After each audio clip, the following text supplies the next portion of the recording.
DOJ released a video that at first everybody said they couldn't find a video of Cassie Ventura being beaten. They couldn't find it. It didn't exist. You saw one clip, and then you saw DOJ release another clip to the news.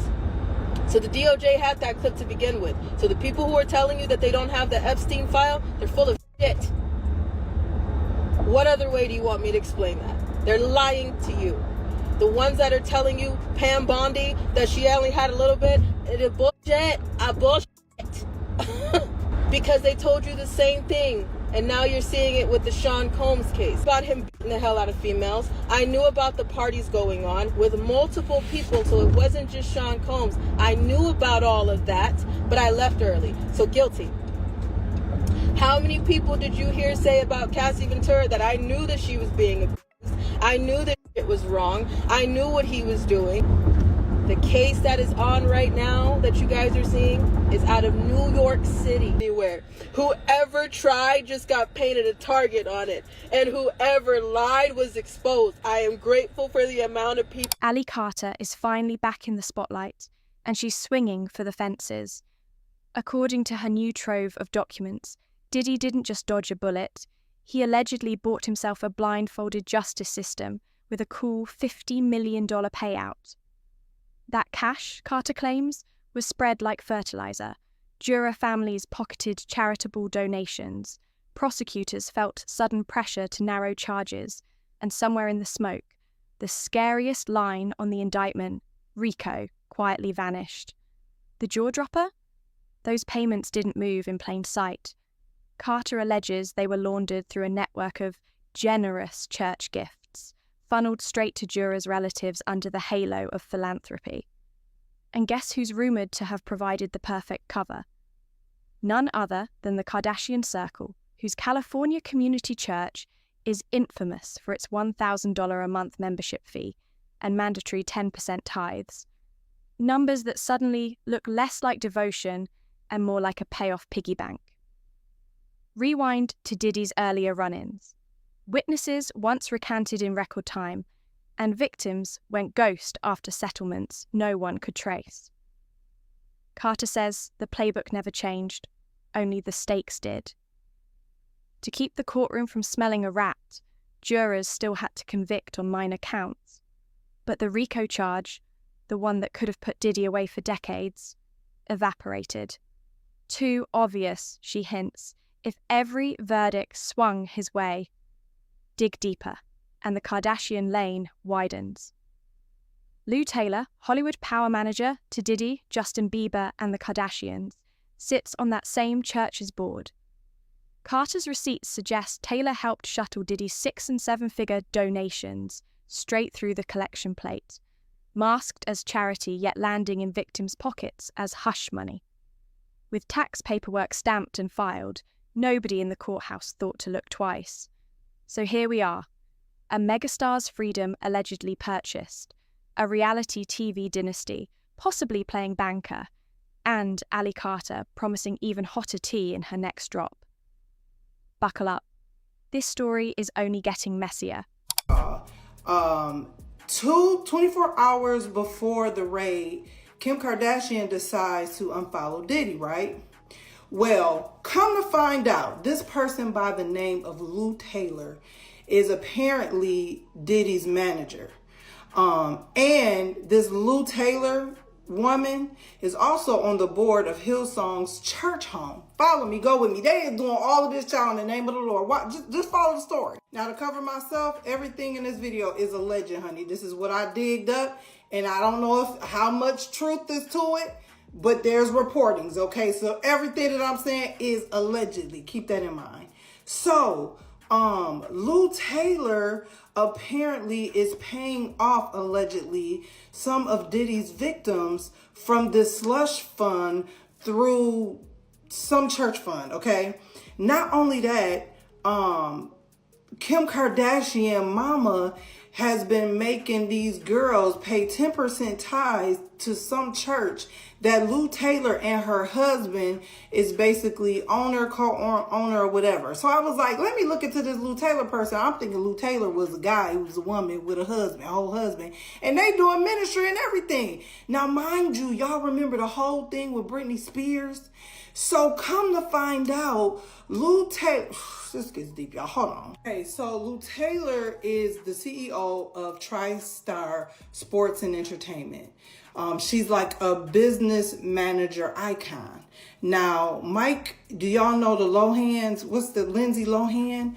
So she apparently, allegedly, she has been behind most of these stars' conservatorship situations, especially Britney Spears. So before we talk about Britney, Mike Lohan, which is the Lohan girl, Lindsay Lohan's daddy, accused Lou Taylor and the mama Dina Lohan for trying to put Lindsay Lohan in a conservatorship concerning her money.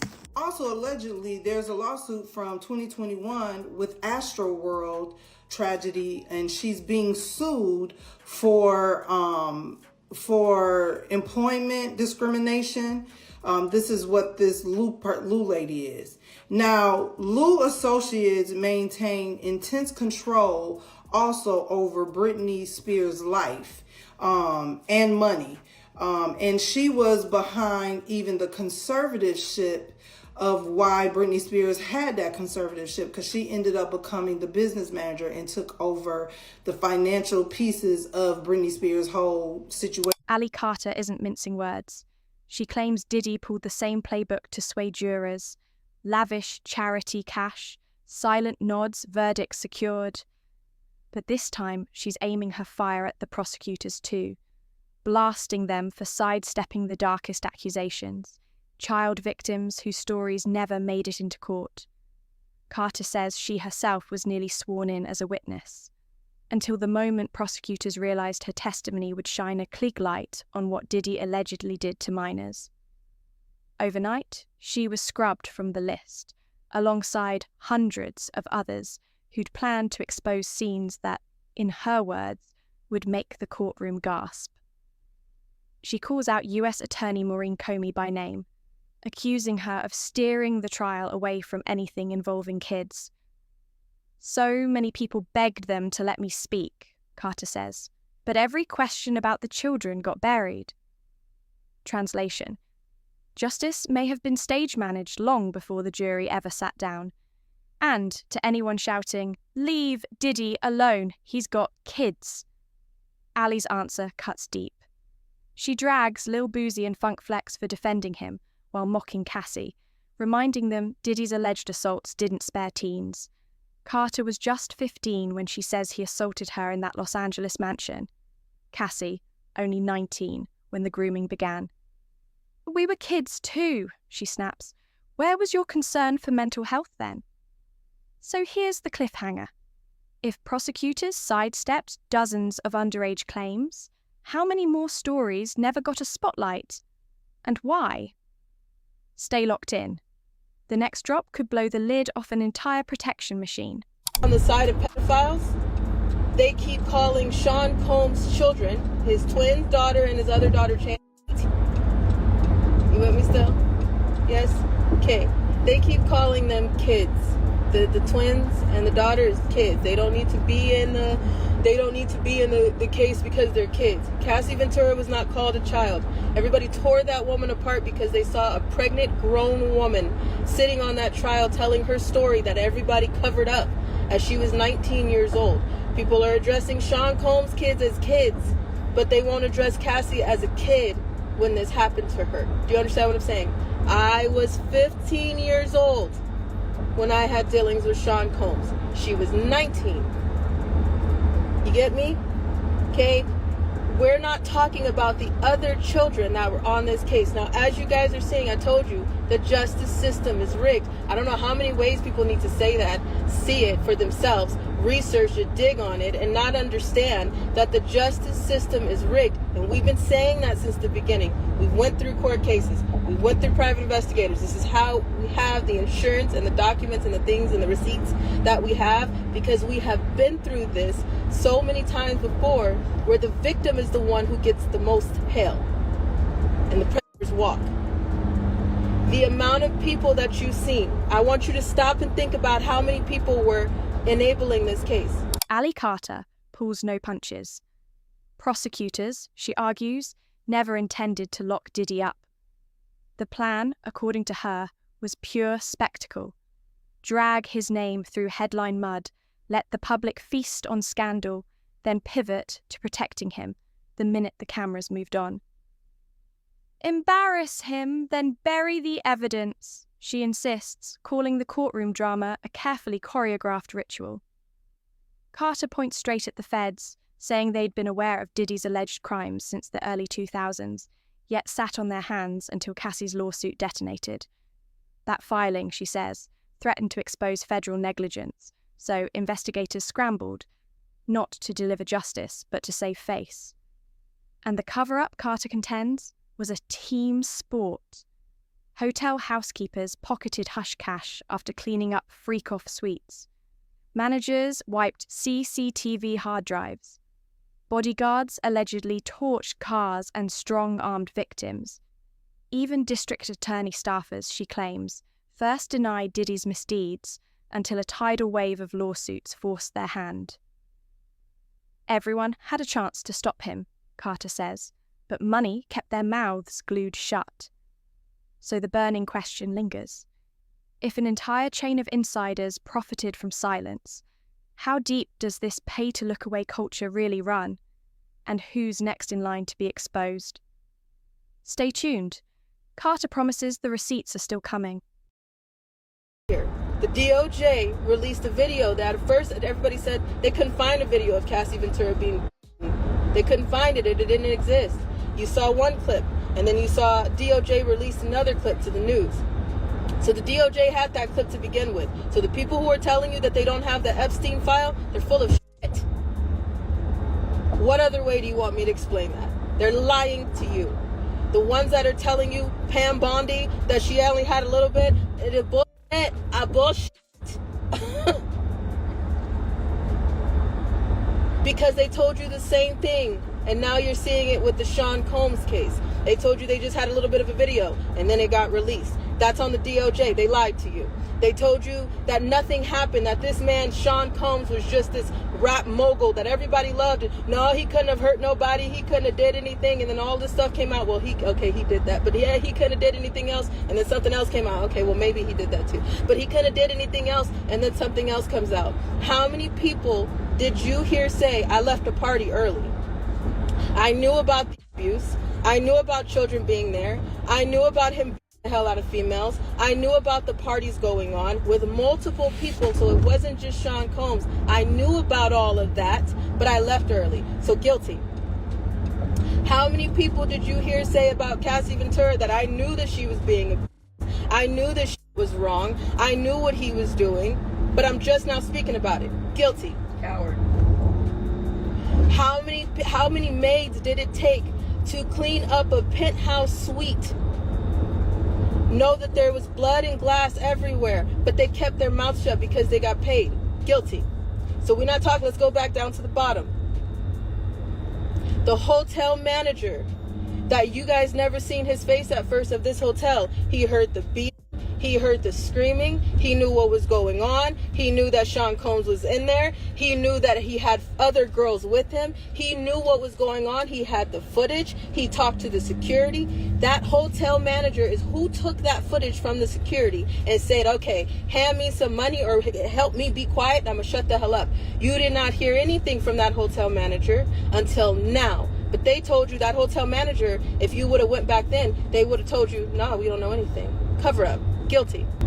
The security that were on shift that night, that knew about this footage, that knew he dragged her down the hallway, that knew he kicked her in the back and all over the place. The hotel security that knew about that. They looked away. They got paid off. Guilty.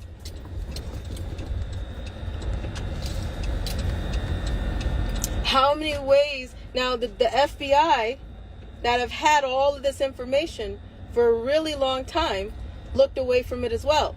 Guilty. Ali says the moment she heard Diddy might walk away from the charges, it felt as if the floor dropped out from under her. For months, she'd been pouring every ounce of energy into rebuilding her life, doing therapy, leaning on friends, finding little pockets of normal after what she claims happened. Then, the case started to trend. The headlines snowballed, and suddenly she was right back in the eye of the storm. When the news broke that he could go free, Ali says she just collapsed. The tears came before she even realized she was crying. A friend had to remind her to breathe. In her words, "I thought I was finally turning the page. Hearing that verdict ripped it wide open." Going anywhere. Whoever tried just got painted a target on it, and whoever lied was exposed. I am grateful for the amount of people. I wanted to give a damn about somebody saying they love me just because they love me. I didn't want anybody because they wanted me or my body or what they could do to me. I'm nobody's puppet. I'm nobody's toy. I'm nobody's punching bag anymore, and that's all I ever fucking wanted. Do you hear me? I have held my shit in. I've been a vault. I don't usually get upset. I try to just keep that shit going because what can I do? Nothing. For anyone who's tracked Ali Carter, her crusade for children isn't a side note. It's her heartbeat. That's why this case feels like salt in an open wound. Diddy walks free while the kids she says were preyed on may never see a courtroom, let alone justice. Carter's allegations vault past hush money into nightmare fuel. She claims certain minors were literally stolen, shackled in metal chains, and offered up in occult sacrifice ceremonies. Grotesque rites meant, she insists, to keep aging celebrities forever youthful. She leaves exact locations blurry, but the conviction in her voice is razor sharp. I was there. I saw it. According to Carter, most victims never made it out alive. Those who did, she says, emerged scarred beyond recognition, robbed of anything resembling a childhood. And here's the chilling kicker. If these stories are even half true, the system that ignored them is as monstrous as the perpetrators. So ask yourself, how many more stolen childhoods are hidden behind platinum plaques and red carpet smiles? And who else is prepared to break the silence? Stick around. Carter vows the next reveal will name places, dates, and the insiders who allegedly turned a blind eye. But right now, I think a lot of people are not ready for someone to tell you that there are 3-4-year-olds that people take pride in sticking bars of children. I don't think people are going to be able to stomach the fact that people tie 2, 3, 4, 5-year-old children to horse stables and have horses and dogs raise them, and then they get off on that.